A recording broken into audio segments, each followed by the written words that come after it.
definition of fear.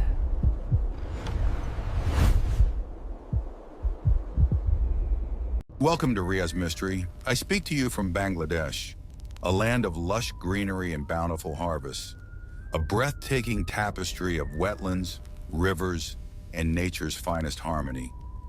Yet lurking beneath this pristine beauty lies a sinister darkness, the looming shadows of black magic and the unseen influence of the Jinn.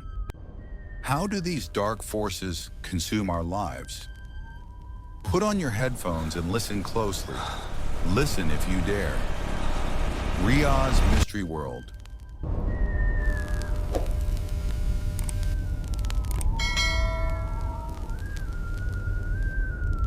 The definition of fear. The first incident was sent to us by Nazmul Hake Russell, a resident of Sonati village in Kishoreganj. However, the story originally comes from Sarwar, an expatriate in Saudi Arabia, who collected it from a man named Mohammad Raihan, also currently living in Saudi Arabia. Raihan hails from Netrokona, though he preferred not to disclose his exact address for privacy reasons, fearing that revealing the specific location of these paranormal events might bring him harm. The events took place on the path connecting Raihan's village home to the local market. It is a 20-minute walk. 10 minutes in, you pass a primary school. 2 minutes past the school stands a massive Shimul cotton tree. Beside the tree lies a dense, jungle-like thicket, and just beyond that is the village graveyard. The rest of the way leads to the market. Raihan knows this path like the back of his hand. He could walk it blindfolded. One night, returning from the market, he felt an urgent need to relieve himself. Not wanting to wait until he reached home and looking for a dry spot amidst the rain-soaked mud, he chose the ground beneath the Shimul tree. It was dark, though not pitch black. The moon offered a faint, eerie glow. As Raihan squatted down, he noticed a figure sitting about 10 or 12 cubits away, mimicking his posture. Assuming it was one of his friends who had also felt the call of nature, Raihan called out, "Hey, who's that?" No answer. "Hey, who is that?" he asked again. Still, silence. Thinking his friend was playing a prank to scare him, Raihan picked up a wet clod of earth and threw it at the figure. He clearly saw the clod hit the person. Raihan finished up and stood to confront the prankster. But when he looked again, the figure was gone. Assuming his friend was hiding nearby, Raihan didn't dwell on it and hurried away. However, when he reached the spot where he had last seen his friends, no one was there.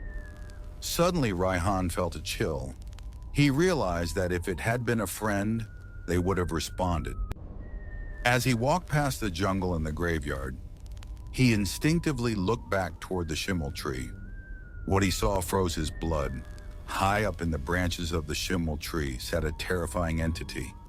It looked like a swirling mass of black smoke, expanding outward.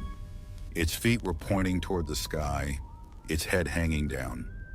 It had eyes, not glowing, but deep, dark, abyssal sockets. It let out a grotesque, silent laugh, its mouth stretching wide to reveal an infinite darkness within.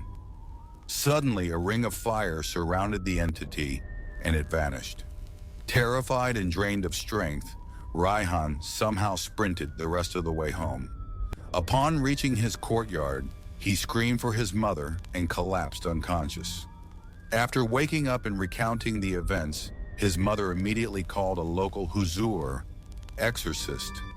The Huzoor performed a ritual and strictly forbade Raihan from going out at night. For a while, things returned to normal. However, sometime later, feeling fully recovered, Raihan decided to go night fishing. Despite his grandmother's warnings, he sneaked out with a flashlight. While fishing near a bamboo grove, he heard a heavy splashing sound. Shining his light, he saw a creature standing in the water, humanoid but covered in thick black hair. As the light hit it, the creature let out a low groan and plunged into the water. Strangely, the water didn't ripple. Silence returned. Raihan fled home immediately. That night he had a nightmare. An old, terrifying figure appeared and said, "You disturbed me twice. You polluted my spot under the Shimul tree and threw dirt at me. Tonight, you disturbed my meal. I will harm you." Days later, walking home alone at midnight, Ryan saw a short man ahead of him. Thinking it was Motiur Kaka, a neighbor, he called out and followed him. He unknowingly followed the figure all the way back to that haunted Shimul tree. The figure suddenly turned around. It wasn't Motiur. It was the entity. It laughed maniacally and hissed, "How will you escape me today?" Raihan fainted again and was found the next morning with a high fever. The torment continued. One night, returning from the washroom, he saw a ball of black smoke sitting on a mango tree branch. It spoke in a gravelly voice, "How long will you survive? I will take you soon." Desperate, the family brought in a powerful Huzoor. The Huzoor asked for a few days to investigate spiritually. That night, the entity appeared in Raihan's dream again, holding a cat. It sneered, "Your Huzoor sent a spy to check on me. Look what I did to it." The entity tore the cat's head off. The next morning, the Huzoor arrived, looking grave. He confirmed that a spy jinn he had sent had been killed. He began a full exorcism. During the ritual, the possessed Raihan grabbed a heavy wooden pen holder and hurled it at the Huzoor, splitting his forehead open. The session had to be stopped. The Huzoor returned later with reinforcements. He put Raihan into a trance. Through Raihan, the malevolent jinn spoke, threatening to kill everyone. But this time, the Huzoor was prepared. He summoned a powerful force. The bad jinn, seeing this superior force, began to scream in terror, begging for mercy. "You killed an innocent soul," the Huzoor declared.